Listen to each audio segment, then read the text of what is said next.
Mišićno tkivo ima brojne važne funkcije.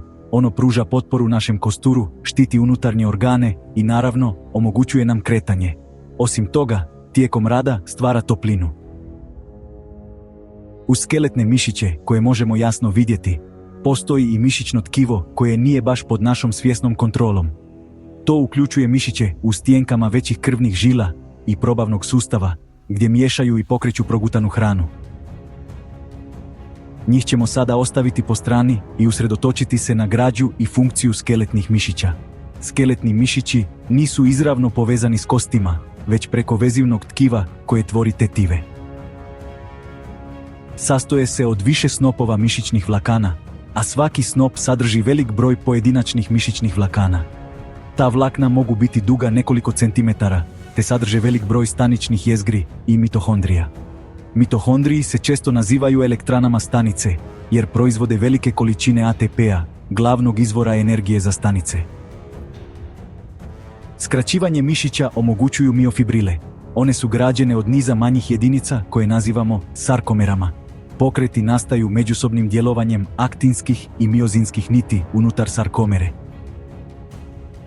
Pogledajmo sada detaljnije kako dolazi do mišićne kontrakcije.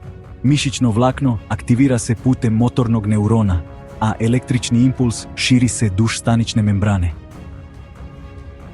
Kroz njezine udubine impuls dolazi do sarkoplazmatskog retikuluma, koji zatim oslobađa ione kalcija.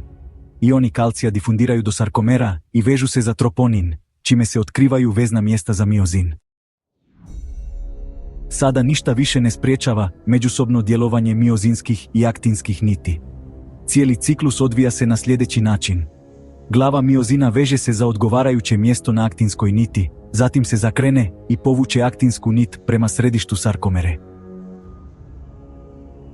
Nakon toga, potrebna je jedna molekula ATP-a kako bi se glava miozina odvojila od aktinske niti.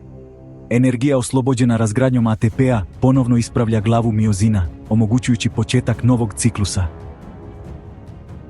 Kada mišićno vlakno više nije podraženo, ioni kalcija aktivno se vraćaju u sarkoplazmatski retikulum, a vezna mjesta za miozin ponovno se prekrivaju.